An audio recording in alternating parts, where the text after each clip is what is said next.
What are some of the things that get you fired up on the topic of leadership? Yeah, Because well, let's get into it. The first thing that really gets me fired up as we get into that is when leaders expect their HR professional or any leader in their business to be at a point of knowledge, of understanding, but they've made no investment to help them understand. And I started this out by saying I've been very lucky to work for employers that always invested in my skill development. And let me give you an example of what that means. So when I joined as part of a management program, right, it was a program that if you were, whether you were in the technical path of leadership or you're in the people management path of leadership, you went through a program. And so for me, that program was outlined, it was prescriptive.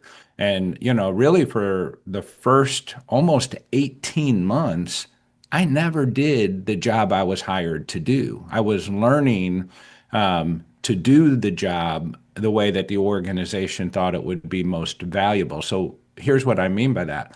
So you would learn, you go through your orientation, and then I would put on my work uniform and I would go out and I was a first line supervisor for 4 months. I mean, just imagine being, you're in HR and a lot of our listeners are in HR and you're put out in a production environment to be a first line supervisor.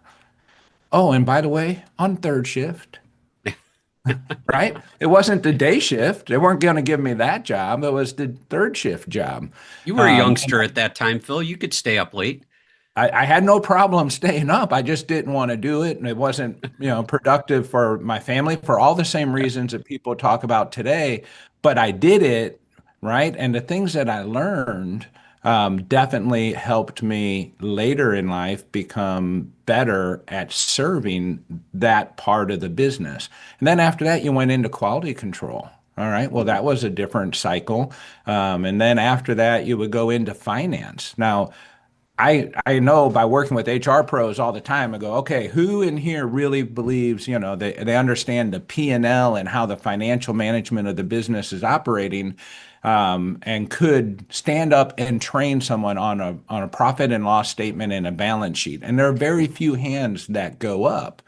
And that's a problem when you say, well, I want to be at the seat. I want to be in the seat at the table, but I can't explain the profit and loss statement or the balance sheet, understand how these things are impacting the business. What is it like on third shift when there's a lack of resources? So how do I earn my seat at the table as well? I think you have to cycle through some of those roles and experience that. And it's not always desirable, but it does set a foundation of knowledge and understanding. But I'm just saying that those are the most important things in my mind that it comes to learning and becoming competent as a business leader first, then an HR leader second. Level up your HR game with an AIM Employers Association membership. Get 24/7 expert support, exclusive training, and a network of peers. Join thousands of HR leaders building better organizations. Call AIM at 800-948-5700 or visit aimea.org today to learn about becoming a member.